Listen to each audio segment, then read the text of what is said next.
नमस्कार। अंतर्राष्ट्रीय खबरों को समर्पित इस बहुत ही विशेष कार्यक्रम में आप सभी दर्शकों का बहुत बहुत स्वागत है।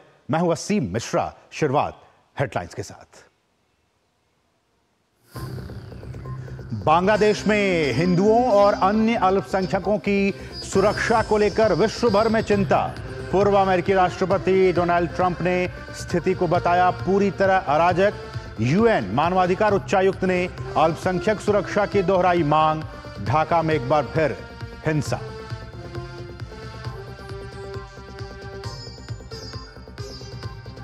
बलूचिस्तान में हुए धमाके में 5 स्कूली बच्चों सहित 7 की मौत। 25 से अधिक घायलों में भी अधिकतर स्कूली बच्चे शामिल। मोटरसाइकिल धमाके की चपेट में आए स्कूल जाते हुए बच्चे।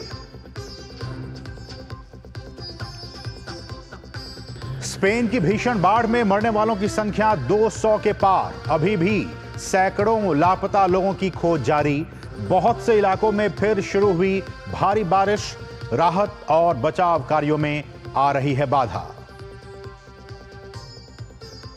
उत्तरी इजराइल पर हिजबुल्लाह के रॉकेट हमलों में 7 लोगों की मौत। मृतकों में 4 थाई नागरिक भी शामिल। उधर बैरूत पर इजराइल के ताबड़तोड़ हवाई हमले। गाजा और पश्चिमी तट में भी इजरायली सैन्य ऑपरेशन।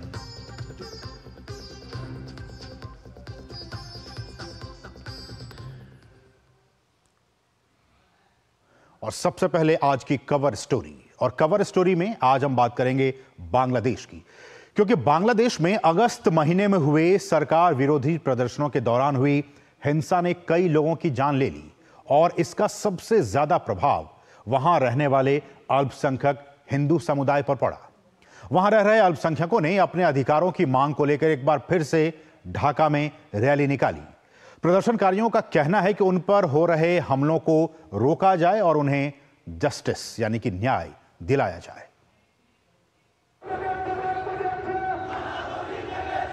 ढाका की सड़कों पर उमड़ी ये भीड़ बांग्लादेश में अल्पसंख्यकों विशेषकर हिंदुओं के लगातार उत्पीड़न के खिलाफ जनाक्रोश है। इन प्रदर्शनकारियों की मांग है कि उन पर हो रहे हमलों को रोका जाए।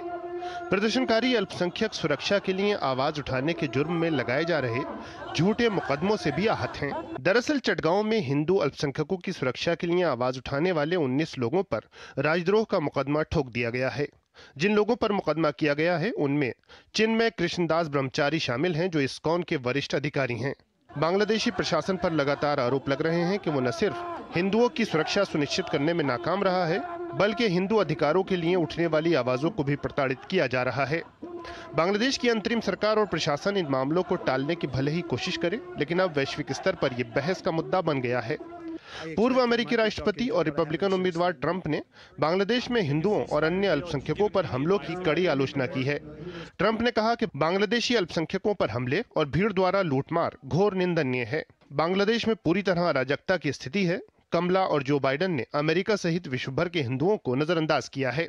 ट्रंप ही नहीं, संयुक्त राष्ट्र जैसी संस्थाएं भी हालात पर चिंतित हैं। मानवाधिकार के लिए UN high commissioner Volker Turk ने बांग्लादेश में अल्पसंख्यकों की सुरक्षा सुनिश्चित करने का आह्वान किया है। उन्होंने कहा कि यूएन फैक्ट फाइंडिंग मिशन अल्पसंख्यकों पर हमलों के मामलों की जांच कर रहा है। इस बीच बांग्लादेश में हिंसा और आगजनी का सिलसिला रुकने का नाम नहीं ले रहा। गुरुवार रात एक भीड़ ने ढाका में जतिया पार्टी का मुख्यालय जला डाला। 1986 में पूर्व राष्ट्रपति हुसैन मोहम्मद इरशाद द्वारा स्थापित ये दल अपदस्थ प्रधानमंत्री शेख हसीना का सहयोगी रह चुका है। इससे पहले गुरुवार को ढाका के एक और हिस्से में हिंसा और आगजनी देखी गई थी। सरकारी कपड़ा फैक्ट्री बंद होने से बेरोजगार हुए सैकड़ों कारीगर पुलिस और सेना के जवानों से भिड़ गए थे। ढाका की सड़कों पर हिंसा और आगजनी का यह खेल घंटों चला।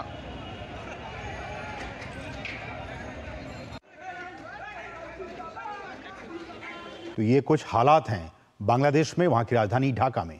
और इस सब के बीच बांग्लादेशी हिंदुओं की सुरक्षा पर वैश्विक चिंता। हिंदुओं और अन्य अल्पसंख्यकों पर हमलों को लेकर पूर्व अमेरिकी राष्ट्रपति ने हमलों की निंदा करते हुए अल्पसंख्यकों के खिलाफ जो वहां पे हो रहे हैं इसको लेकर काफी चिंता जताई। हमारे साथ एक बहुत ही खास मेहमान इस विषय पर चर्चा करने के लिए, बातचीत करने के इस वक्त हमारे साथ मौजूद हैं। हमारे साथ हैं रिटायर्ड मेजर जनरल सुधाकर जी, जो कि सुरक्षा मामलों के जानकार हैं। सुधाकर जी, आपका बहुत बहुत स्वागत इस बहुत ही खास कार्यक्रम में। थैंक यू, धन्यवाद आसिम। और सुधाकर जी, सबसे पहले तो यही हम आपसे जानना चाहेंगे कि ये जो कुछ भी हो रहा है बीते कई महीनों से, अगस्त के बाद से और उससे पहले भी, हमने देखा कि जब भी बांग्लादेश में सरकार बदलती है, चेंज होती है, सबसे ज्यादा शिकार अगर कोई होता है तो वो अल्पसंख्यक समुदाय के लोग होते हैं। और एक बार फिर से शेख हसीना की सरकार गई और उसके बाद से लगातार सिलसिला वहां पे जारी है। आपकी नजर में इस सब के पीछे कारण क्या है, बेसिक रूट कॉज क्या है? आसिम, बहुत अच्छा मुद्दा आपने उठाया है। एंड मुद्दे के जवाब में मैं सिर्फ इतना ही कहूंगा, जब अनस्टेबल कोई गवर्नमेंट होता है और उनका नजरिया और लॉन्ग टर्म पर्सपेक्टिव जब डाउटफुल होता है तो ऐसा ही नतीजा होता है। मीनिंग ये है कि बांग्लादेश के सरकार जब तक शेख हसीना थे, जब वो पोजीशन में बैठे हुए थे, तब तक काफी माइनॉरिटी की प्रोटेक्शन हुआ करती थी, काफी हद तक। मैं नहीं कह रहा हूं कि पूरे होते थे, लेकिन जैसे ही बदलाव हुआ है, ये दो तीन चीजें हुए हैं मुख्य, जो मेन चीजें हैं। नंबर एक, रेडिकलाइजेशन बहुत जल्दी, बहुत तेजी से, बहुत मात्रा में बढ़ गई है। इसका मतलब यह है कि जो जमात अभी तक जिनको बैन किया गया था, वो बैन लिफ्ट होने के बाद, ये छुटकारा मिलने के बाद इनकी पेनिट्रेशन शुरू हुआ है और फैलावट काफी बढ़ती जा रही है। सुधाकर जी, मैं थोड़ा सा इंटरवीन करना चाहूंगा इस पॉइंट पे।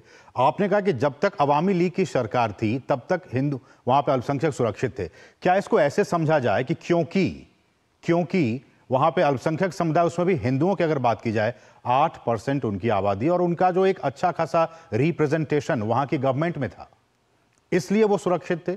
और जैसे ही उनकी सरकार गई, जो विपक्षी, जो अपोजिशन है, उनको लगा कि ये हिंदू, ये अल्पसंख्यक, और इनको पॉलिटिकल एक संरक्षण प्राप्त था अवामी लीग की गवर्नमेंट में, अब वो नहीं है, अब इसके खिलाफ आप एट्रोसिटीज करो। बिल्कुल बैंग ऑन नसीब, में वहीं पर आ रहा था, थोड़ा सा नैरेटिव में बिल्डअप कर रहा था। चलिए, आप प्रियम करके बता दिए हैं।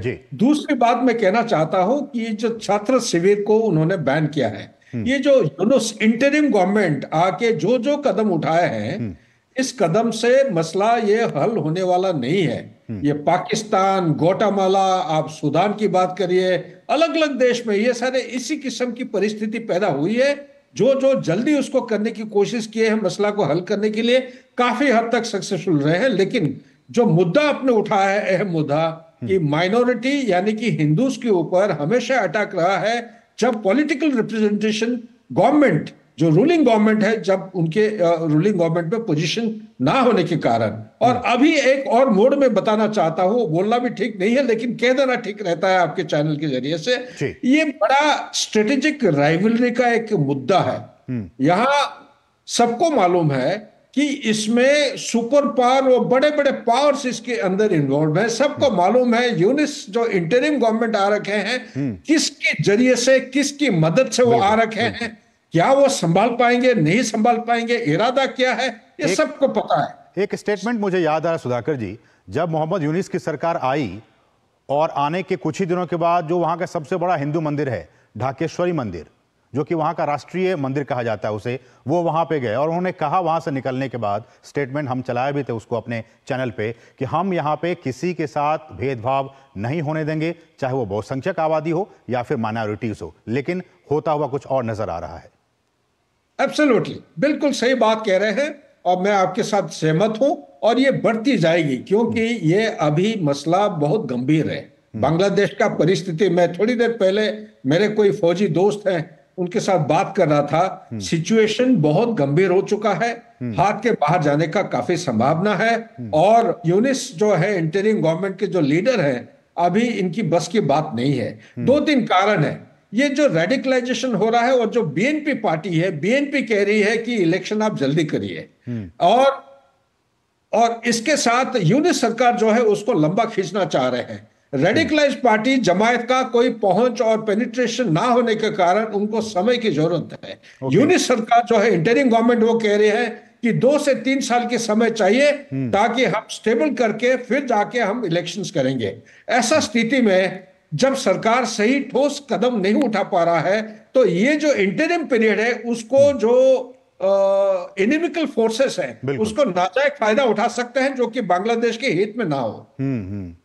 ऐसे में सुधाकर जी, एक और अहम सवाल आता है कि हमने वहां के लोगों की प्रतिक्रियाएं सुनी, रिएक्शन सुने। उन कहते हैं कि आप तो अवामी लीग की बात कर रहे हैं, सरकार जब भी बदलती है उसका सबसे सॉफ्ट टारगेट जब चेंजेस होते हैं तो अल्पसंख्यक समुदाय को लोग होते हैं। और जो डिमांड्स आई हैं जिसको लेकर विरोध प्रदर्शन कर रहे हैं कि जो लोग जिनके खिलाफ एट्रोसिटीज की जा रही हैं उनके लिए एक कमीशन बनाया जाए, एक ट्राइब्यूनल बनाया जाए ताकि फास्ट जस्टिस हो सके। ये तमाम चीज़ें हैं, 7-8 उनके मुद्दे हैं जिनको लेकर के वो विरोध प्रदर्शन कर रहे हैं। आपको लगता है कि ये इंटरिम गवर्नमेंट इन तमाम चीज़ों को समझेगी, सुनेगी और जस्टिस दिला पाएगी? अभी आज का परिस्थिति को मद्देनजर रखते हुए असीम, मेरे ख्याल से नहीं लग रहा है कि इंटरिम गवर्नमेंट इसको कोई सुनाई करेगी। लेकिन अभी यूएन का इंटरवेंशन शुरू हो गया है, हो सकता है उसकी वजह से कुछ प्रेशर, कुछ दबाव पड़ेगा और दबाव की वजह से हो सकता है कि कोई कदम उठाए। और नंबर 2, अब मान के चलिए यूएस का ये जो सुपर पावर की बात कर, इनकी इलेक्शन अभी 2-4 दिन में शुरू होने वाला है। डोनाल्ड ट्रंप बड़े जबरदस्त, पहली बार इस किस्म की रिपब्लिकन गवर्नमेंट का जो प्रेसिडेंट होने वाला है या कंटेस्ट करने जा रहे हैं, इस किस्म की कोई स्टेटमेंट ये है जो कि हिंदूज के फेवर में हो। उन्होंने पर्टिकुलरली इन स्पेसिफिक बांग्लादेश में हिंदू माइनॉरिटीज के ऊपर बहुत ही खतरनाक प्रतिक्रिया किया जा रहा है, उसको रोकथाम के लिए उन्होंने अपना बयान दिए हैं। उसको आप यूएस इलेक्शन से भी जोड़ के देख सकते हैं, हिंदुओं के वोट बैंक को लेकर। जरूर, ये तो वोट बैंक का है, लेकिन वोट बैंक हो कुछ हो, हम अगर अपने नेशनल इंटरेस्ट, इंडिया के नेशनल इंटरेस्ट, हिंदूज के इंटरेस्ट के लिए अगर हम इसको सोचते हैं तो देखेंगे कि पहली बार इस किस्म की कोई बयान कोई पोटेंशियल प्रेसिडेंशियल कैंडिडेट से आया है। वो मेरे ख्याल से एक टर्न ऑफ इवेंट है ग्लोबल जियोपॉलिटिक्स, क्योंकि अभी जियोपॉलिटिक्स में काफी हेवी चर्निंग चल रही है। बिल्कुल, और आपने सही कहा कि यूएन की तरफ से भी एक फैक्ट फाइंडिंग कमेटी को भेजा गया है, वो अपना फाइंडिंग वहां पे करेगी फैक्ट को लेकर, और क्या कुछ रिपोर्ट सामने लेकर आती है इस पर सबकी निगाहें बनी होंगी। सुधाकर जी, आपसे रिक्वेस्ट है कि आप हमारे साथ बने रहिए, एक दूसरी स्टोरी पर भी हम चलेंगे, उस पर भी आपसे रिएक्शन लेंगे, लेकिन उससे पहले छोटे से ब्रेक के लिए आप देखते रहिए डीडी न्यूज।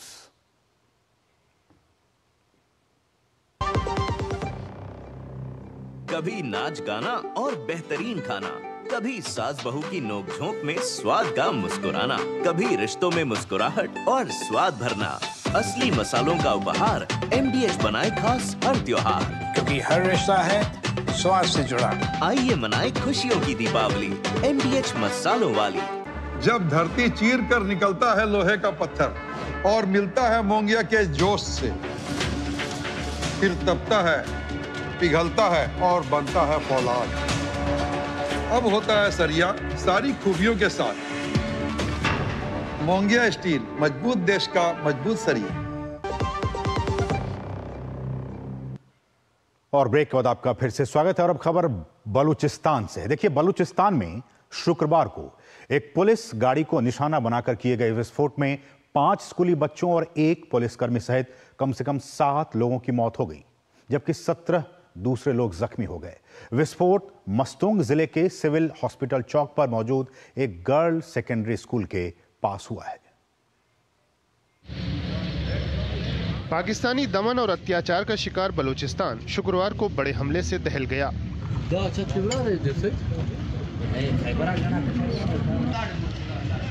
मस्तूंग में गाड़ी को निशाना बनाकर किए गए धमाके में 5 बच्चों सहित 7 लोगों की मौत हो गई। घटना में 2 दर्जन से अधिक लोग घायल हुए हैं। जानकारी के अनुसार हमलावर ने विस्फोटक से लदी मोटरसाइकिल को रिमोट से उस समय उड़ाया जब वहां से पुलिस वाहन गुजर रहा था। पास में एक स्कूल है जिसके बच्चे वहां से गुजर रहे थे और वो भी धमाके की चपेट में आ गए। शुक्रवार की घटना ने एक बार फिर दिखाया है कि किस तरह से बलूचिस्तान के लोगों के लिए अत्याचार और हिंसा ही उनका भाग्य बन चुका है। वहीं पाकिस्तानी सेना द्वारा जबरिया उठाए गए हजारों लोगों के परिजन भी उनका अता पता जानने के लिए दर दर की ठोकरें खा रहे हैं। बलोच मानवाधिकार कार्यकर्ताओं के अनुसार 21,000 से अधिक लोग जबरिया तौर पर उठाए गए हैं।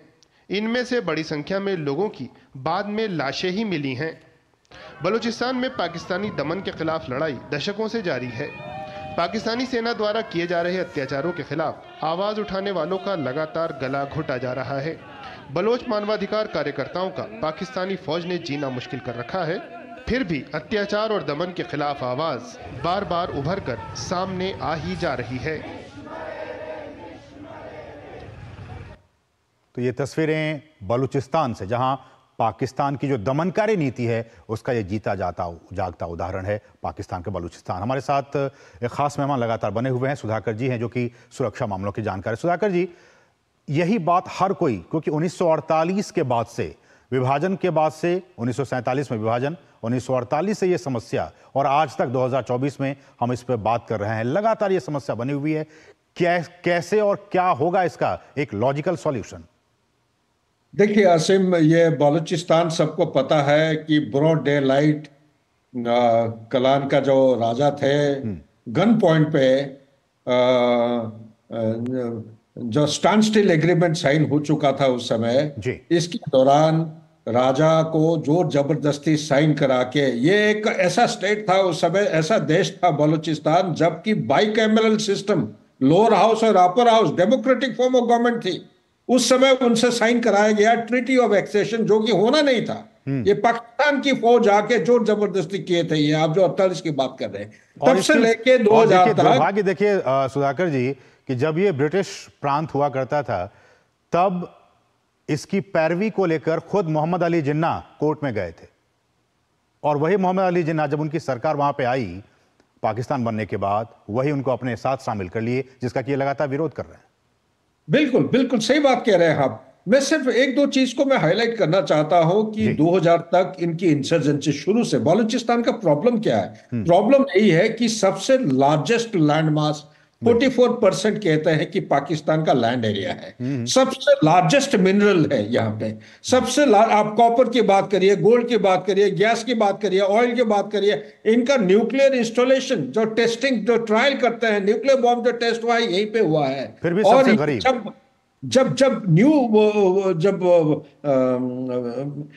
ग्रेट गेम का जब ये चल रहा था, जब अनडिवाइडेड ब्रिटिश इंडिया एम्पायर यहाँ पे होती थी, उस समय उनका डर ये था कि रशिया का घुसपैठ यहाँ पे ना हो जाए, तो इसलिए इसी रास्ते के थ्रू अफगानिस्तान जाया करते थे। क्वेटा उनका एक प्रोविंस है। तो बेसिकली सब कुछ होने के बावजूद Pakistan socio economic development Balochistan के अंदर कुछ नहीं कर रहा है। रेवेन्यू सबसे ज्यादा इनकम हो रहे हैं यहां से। इसलिए सुधाकर, इसलिए मेरा सवाल था कि आखिरकार इस प्रॉब्लम का लॉजिकल सॉल्यूशन क्या निकल सकता है? कब तक इस तरह से खून खराबा होता रहेगा?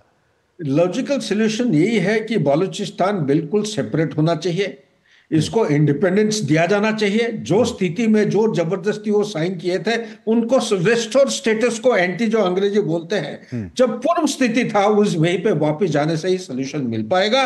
और पाकिस्तान के साथ जोड़ के रहने से कभी ये शांत नहीं होंगे। जिस तरह टेररिज्म बढ़ती जा रही है, ये बीएलए देखिए, बालोची लिबरेशन आर्मी, ये 2012 को यही यूएसए उसको उन्होंने एक फ्रीडम मूवमेंट की तरह उनको पास किया था कांग्रेस में। यही वैसे डोनाल्ड ट्रंप के टाइम में 2018 if I remember correctly terrorist declare किया। बिल्कुल। तो ये जो बदलता हुआ चेहरा, अभी डोनाल्ड ट्रंप अगर आ जाते हैं, हो सकता है कि उसको बदलाव आए कोई सिचुएशन। अगर उसको इंडिपेंडेंस आप नहीं देंगे, ये चुप करके नहीं बैठेंगे, क्योंकि जिस किस्म की एक्स्ट्रा जुडिशियल किलिंग हो रहा है, मार रहे हैं लोगों को, अपहरण करते जा रहे हैं, और उनके जो मिनरल्स की लूट रहे हैं चारों तरफ से, ये बर्दाश्त नहीं होता। अब तो चाइना भी आ गया, चाइना पाकिस्तान इकोनॉमिक कॉरिडोर।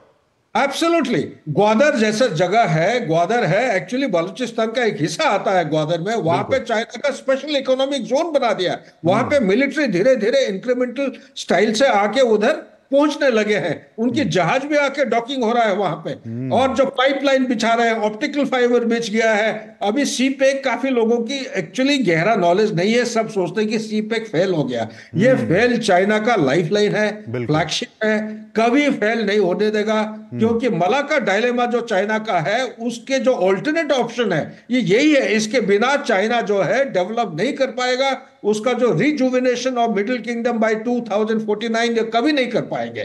तो उनका जल्दी से जल्दी शॉर्टेस्ट डिस्टेंस पे ऑयल और गैस इसी रूट से काश्गर तक लेके, काश्गर से फिर बांटना चाहते हैं। ये चाइना का पूरा इरादा पक्का है। Back to you. और इसमें एक बात ये भी कहा जा रहा है बलूचों की तरफ से कि डेमोग्राफिक को भी चेंज करने की कोशिश की जा रही है। जो बहुसंख्यक जो सिंध और जो पंजाबी लोग हैं, उनको वहां बसाया जा रहा है धीरे धीरे। और ये बलूचिस्तान में जो बलूच लोग हैं, जो बहुसंख्यक थे, वो अपने ही राज्य में, अपने ही जगह में, वो अब माइनॉरिटीज होते चले जा रहे हैं। एब्सोल्युटली। देखिए, पाकिस्तान के अंदर बहुत कुछ एक्शन लिया जा रहा है, उसको पंजाबाइजेशन बोलते हैं। आपने दो और नए शब्द अभी छेड़े हैं, बिल्कुल आपके साथ मैं सहमत हूं। इसके अलावा एक नई चीज मैं बोलना चाहता हूं, शायद हमारे व्यूअर्स को पता नहीं होगा, उसको बोलते हैं आइलैंड ऑफ कन्वीनियंस। ये आइलैंड ऑफ कन्वीनियंस किसका है, किसकी ये भाषा है? ये चाइना का भाषा है, आइलैंड ऑफ कन्वीनियंस। होता क्या है? ये होता है वो कन्वीनियंस जहां जहां पे इस किस्म के प्रोजेक्ट बनाते हैं, प्रोजेक्ट का मेन कंसंट्रेशन एरिया जो चाइना कैंप होता है उसके साथ ये एक चाइना टाउन की तरह बनाते हैं, जहां पे हैन चाइनीज को लाके बसाते हैं। हैन चाइनीज को ये प्रमोट कर रहे हैं कि लोकल फीमेल्स उनके औरतों से शादी करें। मोरक्को का डेमोग्राफिक स्वैप पूरा चेंज होने लगा है, और बहुत सारे देशों में आप जहां जहां पे देखेंगे कि चाइना का कोई मार्केट हो, वो पक्का एक चाइना टाउन होगा।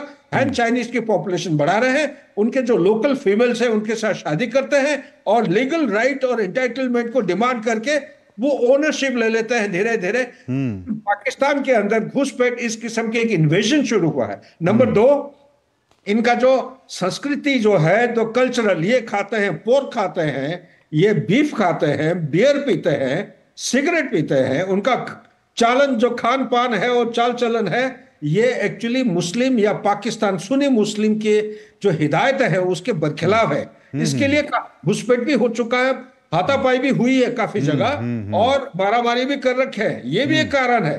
तो इसी तरह बलूचिस्तान का सिर्फ पाकिस्तान की तरफ से ना केवल डेमोग्राफिक चेंज हो रहा है, बल्कि ये चाइना की तरफ से भी चेंज होना शुरू हो गया है। और विभाजन के टाइम में ये पाकिस्तान कह रहा था कि जम्मू कश्मीर का जो मुद्दा है वो अभी तक सॉल्व नहीं हुआ है, लेकिन उसको लॉजिकल सॉल्यूशन तक पहुंचाना है। लेकिन स्थितियां ये हैं कि अब जो जानकार हैं, आपके जैसे जानकार सुधाकर जी, अब ये कह रहे हैं कि जम्मू कश्मीर तो छोड़िए, अब आपको बलूचिस्तान का लॉजिकल सॉल्यूशन निकालना होगा कि वो किसके साथ जाना चाहता है।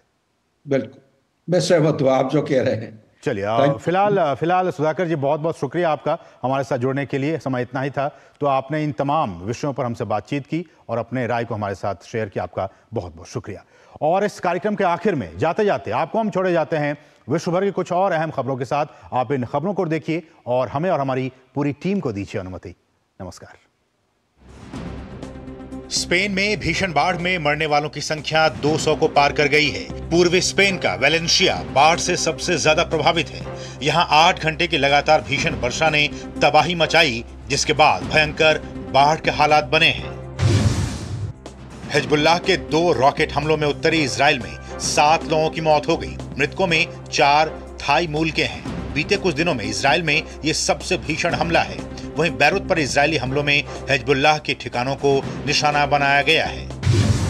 अमेरिकी राष्ट्रपति चुनाव के दोनों उम्मीदवार प्रचार में पूरा दम लगा रहे हैं। रिपब्लिकन पार्टी के ट्रंप और डेमोक्रेटिक पार्टी की कमला हैरिस ने मध्य पश्चिमी प्रांतों पर जोर लगा रखा है। इन प्रांतों के नतीजे बेहद अहम हो सकते हैं। उत्तर कोरिया ने यूक्रेन युद्ध में जीत तक रूस के साथ खड़े रहने की प्रतिबद्धता दोहराई है। मॉस्को में रूस और उत्तर कोरिया के विदेश मंत्रियों की मुलाकात के बाद द्विपक्षीय सहयोग को बढ़ाने की बात कही गई।